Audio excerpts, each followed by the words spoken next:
దేవుని రాజ్యంలో చూస్తే ఒక మనిషి నష్టపోతానికి కారణం ఏంటంటే మొదటగా చెప్పాలంటే విచక్షణ జ్ఞానము లేక, డిసర్న్మెంట్ లేదు. ఈరోజు చాలా మంది దేవుని బిడ్డగా అయిపోతే చాలా అనుకుంటాను. No, you have to be discerning. ఈరోజు చాలా మందికి దేవుడు మాట్లాడుతున్నాడు అనే మాట వినబడుతుందండి. దుఃఖకరమైన విషయం, కొంతమందితో దేవుడు మాట్లాడుతున్నాడు అన్నప్పుడు 5 నిమిషాలు వారితో మాట్లాడింది దేవుడు కాదు 100% చెప్పచ్చు. ఎలా చెప్పచ్చు? ఏదో పెద్ద నేను గొప్ప అని కాదు.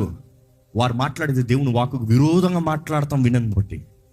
If you know the word you can compare with the word. ఎందుకంటే వాక్య ప్రారంభం నుండి అంతం వరకు దేవుని మాట ఎప్పుడు మారలేదు, తేడా కొట్టలేదు. His character has never changed. Lord God is one అంట. ఇశ్రాయేలు విను, దేవుడు ఒకటే. ఆ మాటకు అర్థం ఏంటేసి ఈజ్ ఇంటెజా. ఈ మాట కూడా ఎక్స్ప్లెయిన్ చేశాను గతంలో. ఇంటెజా అన్న మాట ఉంటుంది. లార్డ్ గాడ్ ఇస్ వన్ అన్న మాట చూసినప్పుడు ఇంటెజా ఇస్ వన్. ఇంటెజా అన్న మాట చూస్తే integrity is one, his character is one. దేవుడు ఏకరీతిగా ఉన్నాడు అని అర్థం.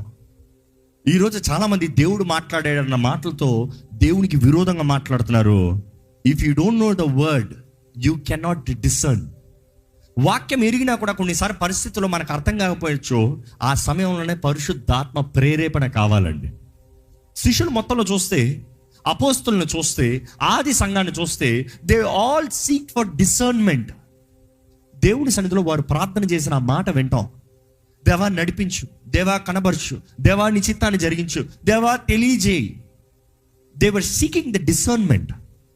ఈరోజు డిసర్న్మెంట్ అనేది పరిశుద్ధాత్ముడు ద్వారానే ఒక వ్యక్తికి అనుగ్రహించబడుతుంది.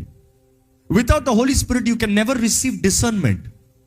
డిసర్న్మెంట్ ఉన్న వ్యక్తి తన జీవితంలో చేసే నిర్ణయాలు సాలిడ్గా ఉంటాయండి, తేడా కొట్టదు. దేవుని వాక్యాలు కొన్ని చూస్తే యెషయా 1:3 చదువుతాము. ఎద్దు తన కామందు ఎరుగును, గాడిద సొంతవాని దొడ్డి తెరుచుకొనును. ఇశ్రాయేలుకు తెలివి లేదు. ఏంటంట? ఇశ్రాయేలుకి తెలివి లేదంట.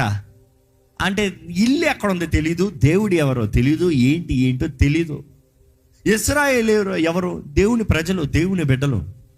అక్కడ కంపారిజన్ చూడండి. ఏంటంట? మరలా చదవండి మాట. ఎద్దు తన కామందు ఎరుగును. ఎద్దుకి తెలుసయ్యా, గాడిదకి తెలుసయ్యా, ఈ ఇశ్రాయేలుకి తెలియట్లేదయ్యా. దేవుని కంపారిజన్ చూడండి. ఈరోజు మీకు తెలుసా దేవుడు ఎవరో? మీకు తెలుసా దేవుని వాక్యం ఏంటో? ఎందుకంటే ఆ వాక్యం చదువు ముగిస్తా. But Israel doesn't know, my people does not consider. నా జనులు యోచింపరు. నా జనులు ఏంటంట? యోచింపరు అన్న మాటగా అర్థం చూస్తే, అక్కడ ఒరిజినల్లో చూస్తే దే డోంట్ డిసర్న్.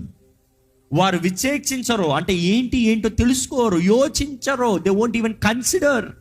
అరే ఇది దేవుడా? ఇది దేవుని చిత్తమా? ఇది దేవుని ఉద్దేశమా? నేను దేవుని చిత్తంలో చేస్తున్నానా?